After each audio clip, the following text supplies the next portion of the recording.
कांग्रेस कम्युनिस्टों के साथ भी और दिल्ली में तृणमूल कांग्रेस कांग्रेस के साथ मिलकर के भारत के खिलाफ वही साजिश करना चाहती है।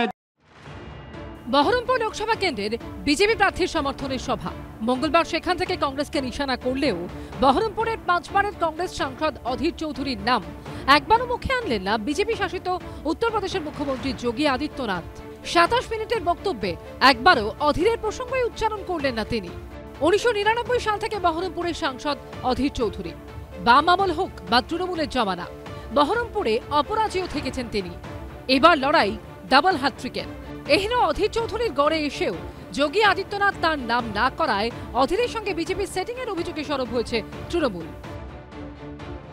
এই বাংলার প্রদেশ কংগ্রেস কমিটির সভাপতি অধীর রঞ্জন চৌধুরী, তিনি তো এখানে রয়েছেন বিজেপিকে অক্সিজেন দেওয়ার জন্য। তার নাম ধরে যোগী আদিত্যনাথ তার বিরুদ্ধে প্রচার করবে, এটা তো ভাবার কোনো কারণ নেই। তিনি তো জানেন যে এখানে বিজেপির একজন বি টিমের দালাল হিসেবে বসে আছেন অধীরবাবু, তাই তাকে তিনি টার্গেট করেননি। এর আগে কখনো মমতা বন্দ্যোপাধ্যায়, কখনো অভিষেক বন্দ্যোপাধ্যায় অধীর চৌধুরীর সঙ্গে বিজেপি ও আরএসএস এর গোপন আতাতের অভিযোগ তুলেছেন। বহরমপুরের কি মনোনীতা, আমি জোড়া মার্ডার থেকে শুরু করে সব ঘটনা জানি। আমাকে আমার প্যান্ডোরা বক্স প্লিজ খুলতে বলবেন না। আরএসএস দুটো জায়গায় বিজেপি কংগ্রেসের হয়ে কাজ করছে। কোথায় কোথায়? জঙ্গিপুরে প্রণব মুখার্জি গিয়েছিল আরএসএস এর অফিসে, জঙ্গিপুরে। আর হচ্ছে বহরমপুরে অধীর চৌধুরী হয়ে কাজ করছে আরএসএস। এটা জেনে রাখুন, এটা সত্যি কথা, এটা সত্যি কথা, এটা সত্যি কথা। যদিও অধীর চৌধুরীর জয়ের পথে সেসব কোনো বাধা হতে পারেনি।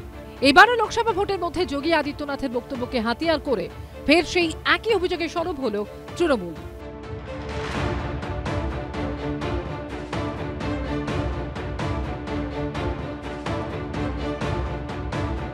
যোগী জানে যে বহরমপুর কেন্দ্রে অধীর চৌধুরী কিছু বলা মানে যোগীর নিজের অপমান হওয়া, তাই বলেনি বুদ্ধিমানের মতন হয়তো।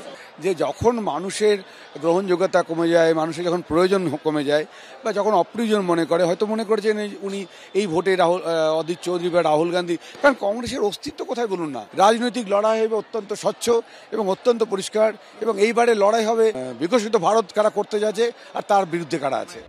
চতুর্থ দফায় 13ই মে ভোট হবে বহরমপুরে। ফল ঘোষণা 4 জুন। উজ্জ্বল মুখোপাধ্যায় ও সুমন খরাইয়ের রিপোর্ট, এবিপি আনন্দ।